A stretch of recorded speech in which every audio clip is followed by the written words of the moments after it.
स्वागत है आप सबका ओली उत्तराखंड में। आज हमारे साथ है मिस्टर अमित खरे, जो कि आस्कार गुरु से हैं और खुद आस्कार गुरु भी हैं। और मैं आपको बताना चाहता हूं कि हम लेके आए इस गाड़ी को, तो MG हेक्टर को, नोएडा से ओली तक। अपना एक्सपीरियंस हम शेयर करेंगे, वो भी तब जब आप MG हेक्टर को परचेज़ करना और भी आसान हो गया है। तो thank you so much sir, आपने अपना टाइम दिया, हम दोनों इस गाड़ी को चलाया और यहाँ पर तक लेके आए। पेट्रोल हम लेकर आए हैं, डीजल हम लेकर जाएंगे, तो उनका एक्सपीरियंस दोनों का शेयर करेंगे कि पेट्रोल CVT 1.5 लीटर टर्बो के साथ 2 टन की गाड़ी और डीजल मैनुअल जो है, जिसकी बात मैं कर रहा हूँ कि अब परचेज़ करनी आसान हो गई है और क्योंकि प्राइस चेंज हो गए हैं अब, तो उनके बारे में अच्छे से डिस्कस करेंगे। अच्छी चीज़ें बुरी चीज़ें दोनों आएंगी और उनका हिल स्टेशन का एक्सपीरियंस कैसा रहता है। सर आप कुछ कहना चाहेंगे? देखो, चला के तो आ गए हैं और बर्फ में खड़े भी हो गए हैं जी। अब वापस भी आना है और सर्दी जबरदस्त है। सर्दी जबरदस्त, अभी तो सही लेकिन लग रहा है। मजे की धूप बात पूरी यह है ठीक कि इतनी सर्दी होने के बावजूद, ठंड होने के बावजूद भी ये गाड़ी बड़ी मस्त होकर चली आई ऊपर। ट्रू। हाँ, थोड़ी थोड़ी जगह टेक्सचर लूज हुए, जहाँ पे बर्फ ब्लैक आइस में कन्वर्ट हो गई बिल्कुल। थी, उन जगहों पे, बाकी जगह पे इसने कोई तकलीफ नहीं दी हमें। जी। हम आसानी से पहुंच गए और हर तरह की चढ़ाई भी इसने पूरी की अपने CVT अवतार में। ये सबसे बड़ी इंपॉर्टेंट चीज़ है, क्योंकि ये कहा जाता है कि CVT कभी भी पहाड़ों के लिए सूटेबल नहीं होते, वो भी इतनी बड़ी और गाड़ी। हम इतनी बड़ी गाड़ी को यहाँ लेके आए हैं बर्फ के ऊपर, तो आप समझ सकते हैं कि कितना चढ़कर आई है ये गाड़ी। जी। और रीजन है इसका वो प्यारा सा CVT, जो बड़े प्यार से हर टॉर्क पे स्लिप नहीं हो रहा था। अब क्या बातें करें, ड्राइव में बात करेंगे अच्छे से। चलिए।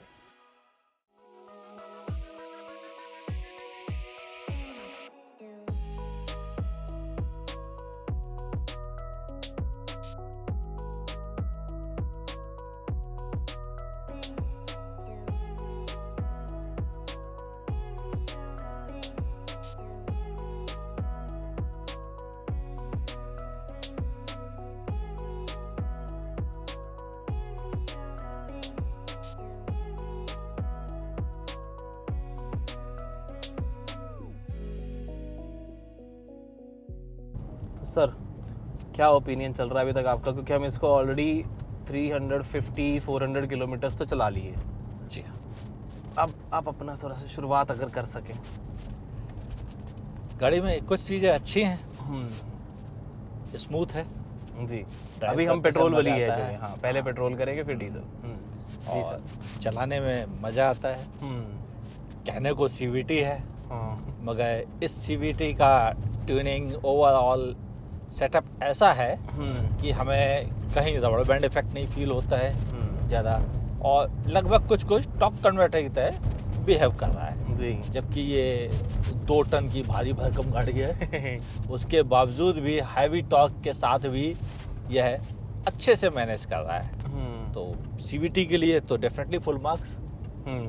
इंजन थोड़ा और बेटर हो जाता है। कैसे बेटर होता बताओ मेरे को। इन टर्म्स ऑफ थोड़ा सा टॉर्क और ऐसा होता जिससे कि हमें फन फैक्टर भी साथ में जुड़ जाता। ठीक है। हाँ, एक कमी है कि बड़ी गाड़ी है, SUV है, ऊंची है, तो बॉडी रोल भी है। बिल्कुल बिल्कुल। हाँ, और वो बॉडी रोल पहाड़ों पर थोड़ा सा स्लो चलने के लिए मजबूर करता है।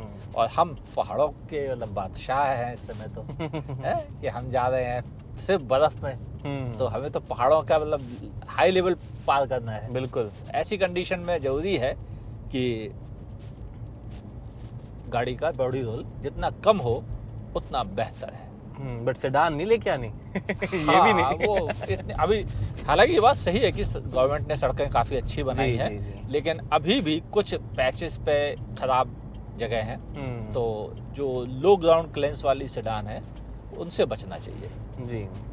वैसे यहाँ डिजायर खूब चलती है। डिज़ायर तो अब उसकी मजबूरी भी है ना एक तरीके से, और ड्राइवर्स वगैरह को थोड़ा, कईयों ने तो ट्यूनिंग भी करवा रखी होती थोड़ी बहुत सस्पेंशन को लेकर, पर बहुत कम लोग होते हैं आजकल, उतना नहीं है।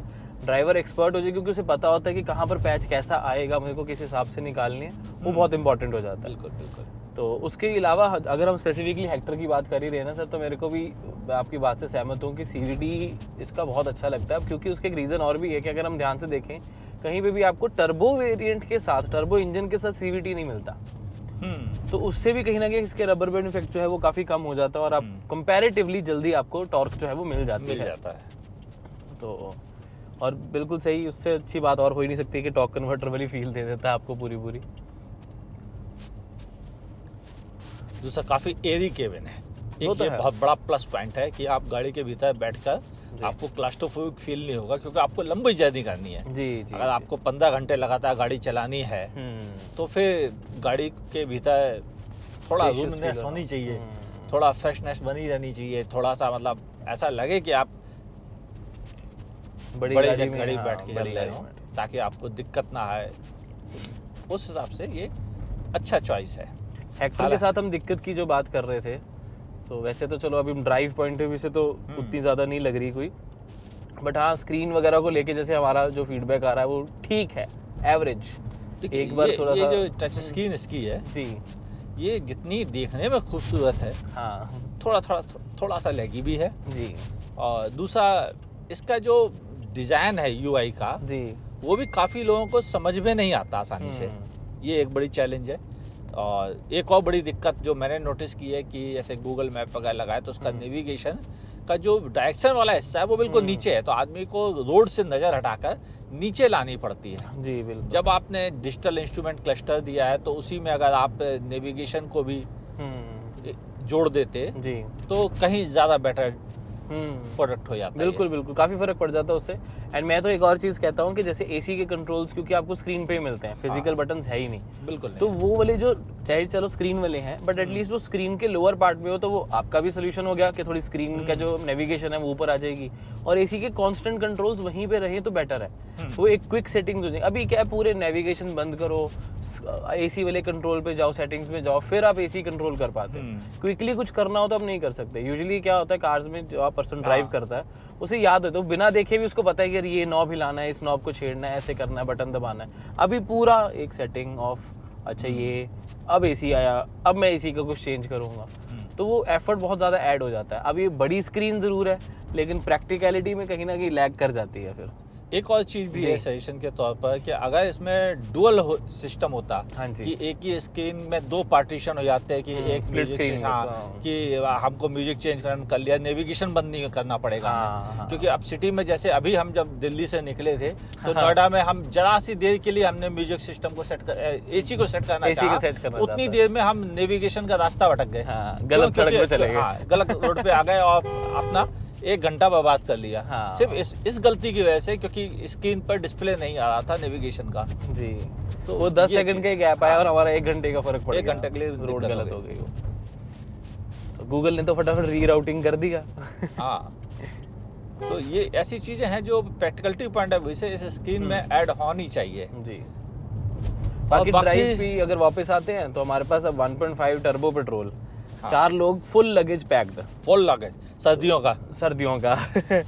तो आपको अपना पर्सनल ओपिनियन दी, फिर मैं दूंगा, कोई बात नहीं, कि आप को पावर में कमी कहाँ महसूस हुई, ज़्यादा या थोड़ी कहीं ना कहीं हुई होगी? देखो, पावर में कमी में तो नहीं कहूँगा मैं, जी। इसको ये कहूँगा कि हमारी उम्मीदें ज़्यादा हैं बड़ी गाड़ी होने की वजह से, कि हम देखो पावर तो आल्टो भी पहुँचा ही देती है, सही बात है सर। तो उसमें कौन सी पावर की अधिकता है? तब भी 4 लोग लगे, सब आता है। सब आता है। लेकिन क्या होता है, जब आप 20 लाख रुपए की गाड़ी में चल रहे होते हो जी तो आपकी इच्छा होती है कि आपकी गाड़ी थोड़ी ज़्यादा पावरफुल हो और ज़्यादा हो।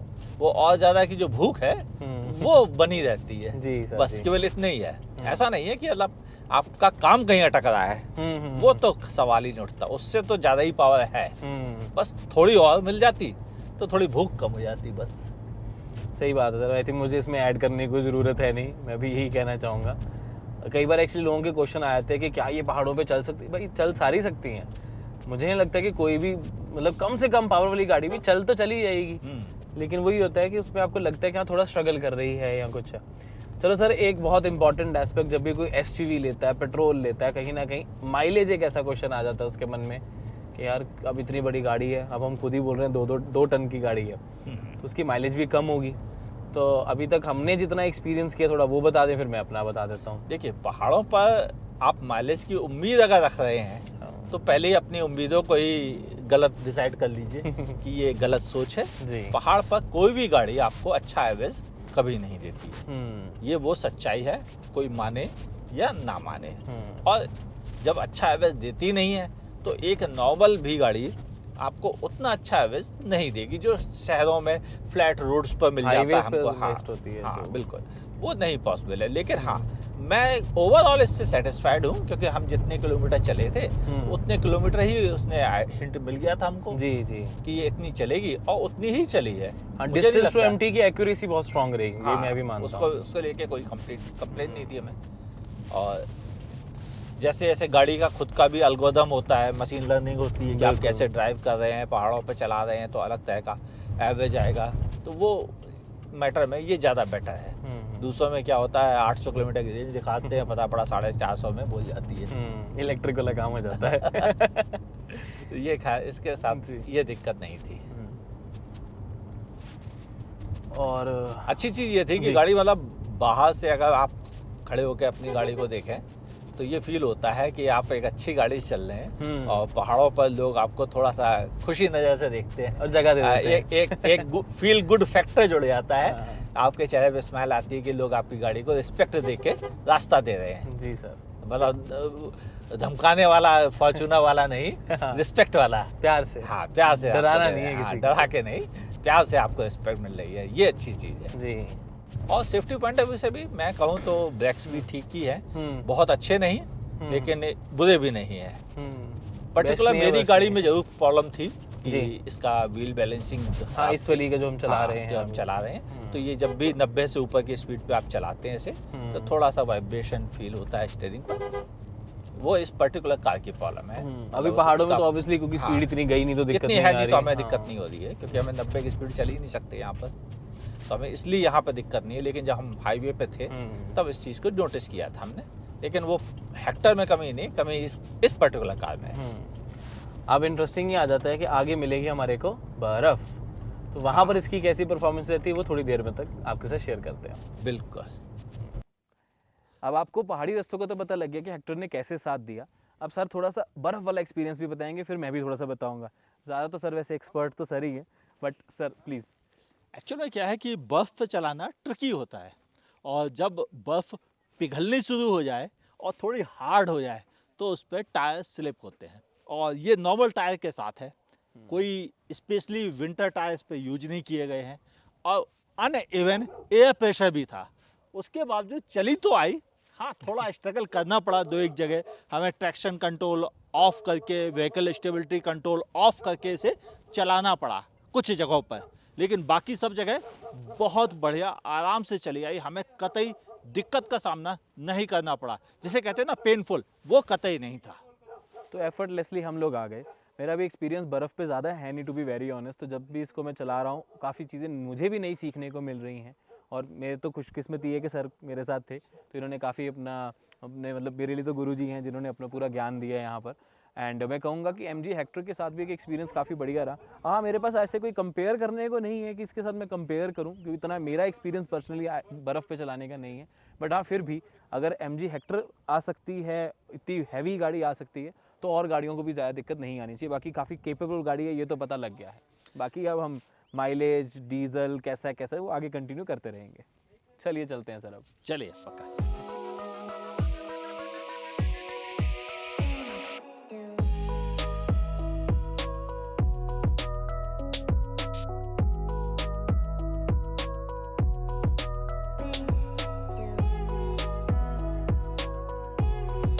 चलिए गाइज, अब हम आ गए हैं इसके डीजल वेरिएंट को चला रहे हैं, और सर ने भी चला लिया, मैं भी थोड़ा थोड़ा चला रहा हूँ, तो हम अपना एक्सपीरियंस शेयर करेंगे। बट अगेन सर से शुरुआत करेंगे। सर प्लीज़, डीजल का पहाड़ी पे क्या आपका रिएक्शन है, और वो भी तब जब ये इतनी ज़्यादा अफोर्डेबल हो गई है पहले से? देखो, अफोर्डेबल हो गई है, वैल्यू फॉर मनी हो गई है जी, लेकिन चलाने के एक्सपीरियंस में अच्छाइयाँ कमियाँ दोनों शामिल है। बिल्कुल। तो उसमें हम कोई जब चेंज भी निकले नहीं हैं इस गाड़ी को लेके तब टेम्परेचर था -7। तो -7 में डीजल कार को कोल्ड स्टार्ट करना थोड़ा सा मैटर होता है, और वो हमें यहाँ भी फील हुआ। गाड़ी स्टार्ट तो एक बार में हो गई, मगर उसकी नॉइज़ थोड़े अलग तरह की थी। जैसे जैसे गाड़ी गर्म होती गई वैसे वैसे वह वापस स्मूथ होती गई। स्पेशली उसके टर्बोचार्जर की। हाँ। और उसके बाद अब मक्खन की तरह चल रही है। प्रॉब्लम गाड़ी के साथ है जो रेगुलर, वो वही है कि क्लच मेरी नज़र में डीप है, और इतना डीप है कि थोड़ा सा आपको सीट आगे करके बैठना पड़ता है ताकि अच्छे से उसे आप लगा सकें। नहीं तो हाफ क्लच ही चलाते रहोगे, क्या फ़ायदा। हाँ, मैंने भी ज़रूरत से थोड़ी सी ज़्यादा आगे अपनी सीट को किया ताकि क्लच को यूज़ करते समय कोई दिक्कत ना आए और मैं उसे सही तरीके से, जिस तरीके से चलानी चाहिए वैसे चला पाऊँ। उसके अलावा सर परफॉर्मेंस के बारे में आप क्या कहना चाहोगे, फिर मैं अपना ओपिनियन देता हूँ। टॉर्की इंजन, जी। Most reliable engine in industry diesel में। हर ब्रांड यूज कर रहा है और हर कार में सक्सेसफुल है। true। इतना बेहतरीन इंजन को क्या कमी निकाली जाए उसकी। 1750 आरपीएम पे वो आपको पीक टॉर्क दे देता है, लंबे समय तक बना रहता है, चलाने में मज़ा आता है, पावर की कमी फील नहीं होती है और फ्यूल एफिशिएंसी भी जोरदार दे देता है। और हम तो पहाड़ों पे चला रहे हैं जहाँ पर फ्यूल एफिशिएंसी कमी मिलती है। और इस समय कितनी मिल रही है ये ऋषभ की नज़र में है, बताएं आप। जो डिस्प्ले शो कर रही है 15.6 किलोमीटर पर लीटर की है। नो डाउट हम थोड़ा डाउनहिल में हैं, लेकिन ये जो हमारी ओली उत्तराखंड की जो पहाड़ियाँ हैं ना, वो ज़्यादा डाउनहिल नहीं है, वो ज़्यादा स्ट्रेट ही हैं और बीच बीच में अप भी आ रहा है। तो उस हिसाब से माइलेज मैं तो कम्प्लीटली सेटिस्फाइड हूँ, क्योंकि मुझे पता है कि 4 लोग बैठे हैं, सामान बूट में पूरा भर रखा है, 2 टन की गाड़ी है। और तो क्योंकि अब क्लच डीप है तो जैसे ही थोड़ा सा स्लिप हुआ तो साथ ही इंजन बंद हो गया, तो दोबारा स्टार्ट करना पड़ा।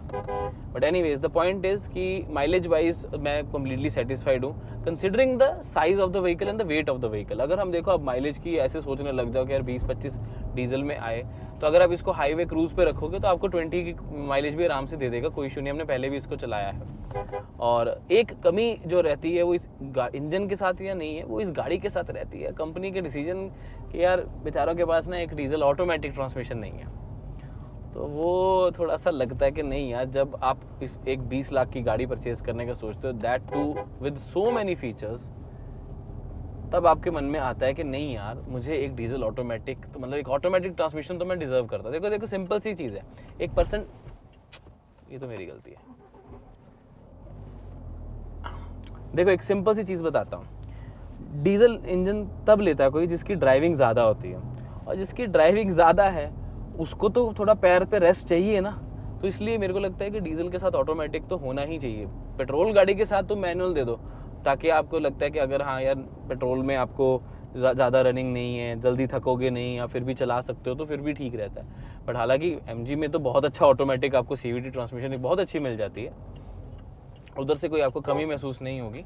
बट हाँ, डीजल ऑटोमेटिक की कमी थोड़ी सी महसूस होती है, और डीजल ऑटोमेटिक होता अगर तो इसमें एडैस भी आ जाता।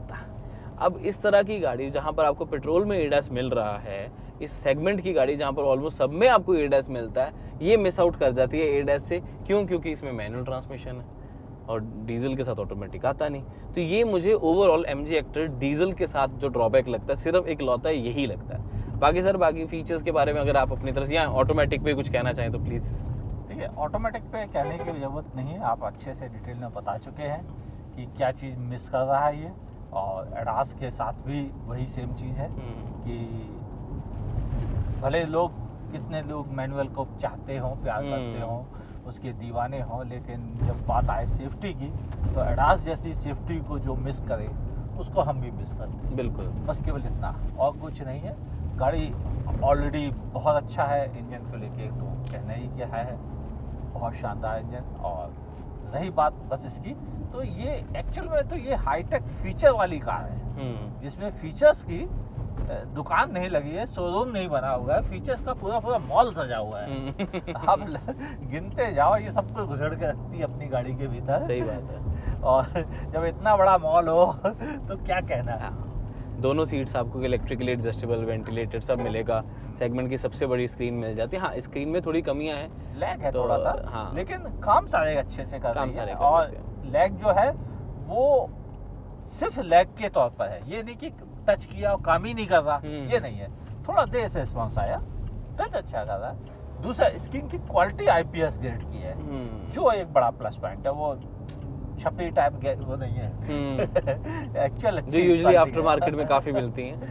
बट इनके साथ ये है कि ब्राइटनेस वगैरह, धूप है पूरी तो कोई दिक्कत नहीं आती, बल्कि कभी कभी इसको डार्क मोड पे करना पड़ता है कि इतनी ब्राइटनेस नहीं चाहिए, मतलब ब्राइटनेस इसकी कम करते हो धूप में भी। तो इतनी ज़्यादा इन्होंने क्वालिटी अच्छी प्रोवाइड की है, तो दैट्स अ ग्रेट थिंग। और MG के साथ जो मुझे सबसे चीज़ लगती है वो है कस्टमर सेटिस्फेक्शन सर्विस। हाँ हाँ, क्या बात है। वो नंबर 1 पे है एंड वो हर गाड़ी के साथ हम फील भी करते हैं और कस्टमर्स की तरफ से भी फीडबैक बहुत अच्छा आता है कि यार हमें एटलीस्ट वहाँ कोई दिक्कत नहीं आती, और वो बहुत इंपॉर्टेंट है क्योंकि देखो गाड़ी खरीदने से पहले तो सारे बोलेंगे मेरी गाड़ी बेस्ट है, लेकिन अगर कोई दिक्कत आ जाए, क्योंकि अल्टीमेटली क्या मैकेनिकल है, इलेक्ट्रॉनिक पार्ट्स, अब तो इतने चीज़ें, चिप्स हैं, ये लगता है वो लगता है, थोड़ी बहुत ही दिक्कत तो हर गाड़ी में आती है, लेकिन उसको किस तरीके से ठीक किया जाता है या एटलीस्ट प्रोएक्टिवली उसके मेजर्स लिए जाएं, वो बहुत इंपॉर्टेंट हो जाते हैं। उस मामले में MG मेरी नज़र में इस समय सबसे अच्छा काम करने वाली कंपनी। हाँ, कह सकते हैं आराम से, मैं भी यही आपकी बात से बिल्कुल सहमत हूँ सर। और बाकी आपको गाइस मैं यही कहना चाहूँगा, डीजल ड्राइव अगर आप इसको हिल स्टेशंस पे जाते हो, मक्खन बहुत बढ़िया आपको रहती है। कोल्ड स्टार्ट का ध्यान रख लेना, हम स्टार्टिंग में थोड़ा मिस कर गए उसको, हमें लगा कि नहीं ये मैनेज कर लेगी, बट हाँ, तो अगर हम 5 मिनट भी इस गाड़ी को आइडल कंडीशन पे ऑन रख लेते हैं तो वो जो स्टार्टिंग में थोड़ी सी आवाज़ की दिक्कत है वो नहीं आती, क्योंकि 5 मिनट बाद वो प्रॉब्लम ठीक हो गई थी। जैसे इंजन ने अपना टेम्परेचर लिया तो सारी आवाज़ भी ख़त्म हो गई, और उसके बाद जैसे सर ने कहा कि बिल्कुल मक्खन की तरह हमें एक्सपीरियंस ही प्रोवाइड कर रही है। और सबसे इंपॉर्टेंट 2 चीज़ें आ जाती हैं कि पावर अच्छी मिल जाती है और साथ में अब तो प्राइस भी कम हो गया है। हाँ, तो अब वो जो परचेजिंग है आपका डिसीजन और इजीली बन जाता है कि नहीं यार एक हम हेक्टर जो है डीजल में ले सकते हैं, क्योंकि माइलेज अच्छी मिल जाएगी, टॉर्क पावर अच्छी मिल जाएगी, और आपको सेफ्टी, लग्जरी कार है, बड़ी स्पेशियस गाड़ी है, जितना मर्जी सामान रख लो फिर भी जगह बच जाती है, पता नहीं कैसे तो वो सब आपको मिल जाता है इस गाड़ी में, और इतने प्रॉपर आपको एक लगता है कि हाँ यार मैंने एक एक्सक्लूसिव रेयर कार परचेज की है। और बस ये थोड़ा सा डीजल ऑटोमेटिक की रहती है चीज़, बट वो आपके अब रिक्वायरमेंट के ऊपर है कि आपको ऑटोमेटिक ट्रांसमिशन चाहिए भी या नहीं चाहिए। तो अगर नहीं चाहिए, इतना नहीं ज़रूरत लगती, तो डेफिनेटली हेक्टर एक बहुत अच्छी ऑप्शन हो जाती है। तो बाकी अगर आपको हाईवे चलना हो जी, जहाँ तो पे बार-बार क्लच गियर की जरूरत ना हो, तो ये डीजल मैनुअल बहुत शानदार चीज़ है। घूमना फिरना पसंद करते हो तो पावर हमेशा आपके हाथों में रहती है। अब मैं पहाड़ों में इसको चला रहा हूँ, थका बिल्कुल भी नहीं, अभी हम 3-4 घंटे तो हो ही गए हैं हम चला रहे हैं इसको। और सबसे इंटरेस्टिंग ये रह जाता है कि पावर मेरे पास है, तो इंस्टेंट भी मैं अपने हिसाब से इसको चला सकता हूँ जितनी मेरे को चाहिए, कौन सा गियर करना है। तो ऑटोमेटिक के साथ थोड़ी सी वो चीज़ का लैग आता है, बट हाँ वो उसके अपने फ़ायदे हैं, इसके अपने फ़ायदे हैं। तो लेकिन कार एंथुसियास्ट को तो मैनुअल ही ज़्यादा पसंद आता है। बाकी आपने इसका इंटेंसिव रिव्यू देखना है, इसको और अच्छे से समझना है, तो सर की अपनी डेडिकेटेड उनके चैनल के ऊपर वीडियो भी आएगी, और मुझे कहने की ज़रूरत नहीं है कि सब्सक्राइब कर लेना, क्योंकि आपने ऑलरेडी कर रखा होगा सर का चैनल सब्सक्राइब। हाँ, मेरा कर लेना अगर नहीं किया है तो। और रही बात इसका, एक और मैं भी रिव्यू करूँगा अभी, ताकि शहर और बच्चे इसका माइलेज टेस्ट भी हो सके, और इन डेप्थ इसकी स्पेस कैसी है कैसी नहीं उसके बारे में डिटेल आएंगी, तो उसके लिए बने रहें चैनल पे। और बाकी सर क्या कहना चाहेंगे कुछ और हमारी ऑडियंस को? हमारी तरफ से हमने कंप्लीट कर दिया, पेट्रोल भी चला ली, CVT में उसको एक्सपीरियंस कर लिया, डीजल मैनुअल हो गई, पहाड़ों में स्नो पे भी ले गए इसको, और गंदे से गंदे रास्ते से और अच्छे से अच्छे हाईवे पे ले गए। बिल्कुल बिल्कुल। तो ये 2-3 दिन हमारे बहुत इंटरेस्टिंग रहे, थैंक्स टू MG जिन्होंने हमें अपॉर्चुनिटी दी इस चीज़ के लिए। बस असली चीज़ जो थी कि हमने इसे अच्छे से खुद टेस्ट कर लिया जी, और अब किसी के पास ये बहाना नहीं है कि यार पहाड़ों पे चला के एक बार और देखना था मुझे, वो चक्कर नहीं है, वो भी हो गया। और वो भी ऐसे पहाड़ों पर जहाँ बर्फ जम गई हो। हाँ, तो अब इससे ज़्यादा ऊपर कुछ बचा नहीं था टेस्ट करने के लिए गाड़ी में। अगर होता बचा और मैं ना कर पाता तो मुझे अफसोस होता। बट सब हो गया कवर। हाँ, सब कवर हो गया। अब कोई मुझसे पूछे कि मुझे बर्फ़ में रहना है, बर्फ़ में ही चला दीजिए, तो क्या हेक्टर के बारे में सोच सकते हैं? तो जवाब है हाँ। सोच सकते हो बिल्कुल सोच सकते हो। ये गाड़ी कैपेबल है आपके इस पर्पज को भी सॉल्व करने के लिए, और परेशान होने की ज़रूरत नहीं। सर्विस भी काफ़ी अच्छी है, और जहाँ जहाँ भी पॉसिबल है वहाँ सर्विस नेटवर्क इनका ऑलरेडी पहुँच चुका है। तो अब बहानेबाजी बची नहीं, एक अच्छी गाड़ी के लिए। सर 5 इयर्स की अनलिमिटेड किलोमीटर वारंटी आसानी से नहीं मिलती। बिल्कुल सही बात है, आपको एक्सटेंडेड खरीदनी पड़ेगी, ये पहले से ही दे और एक्सटेंडेड में भी अनलिमिटेड किलोमीटर कोई नहीं देता सर, सब एक लिमिट लगा देते हैं कितने किलोमीटर्स होगी। बिल्कुल। तो वो बहुत है, और RSA भी 5 इयर्स है, 5 सर्विसेज का रहता है। तो ओवरऑल बहुत अच्छा पैकेज है, कंसीडर करना चाहिए जी। बाकी आप एक बार टेस्ट ड्राइव लो, खुद परखो, खुद अपनी ओपिनियन बनाओ, और हमें बताएं, हाँ। जरूर बताएं, आपका ओपिनियन बहुत मैटर करता है। हाँ, क्या आपको कैसा लगा, क्या चीज़ अच्छी नहीं लगी, क्यों नहीं लगी, क्या चीज़ अच्छी लगी, क्यों अच्छी लगी, वो भी। इस तरह आप कौन सी गाड़ी का रिव्यू देखना चाहेंगे वो भी बता देना। तो ठीक है गाइस, आप लोगों का थैंक यू, आपने यहाँ तक देखी, और अमित सर का बहुत बड़ा शुक्रगुजार हूँ मैं। 2 चीज़ें मेरे लिए बहुत अच्छी हो गई कि एक तो इस तरह की इंटेंसिव ड्राइव मुझे इतने एक्सपर्ट पर्सन के साथ मौका मिल गई, और गाड़ी भी इतनी एक्सपर्ट हो गई थी, तो उस चीज़ के लिए मैं शुक्रगुजार हूँ। और आपने इतना टाइम दिया sir, thank you so much. तो मिलते हैं अगली वीडियो में, take care, love you guys, bye bye.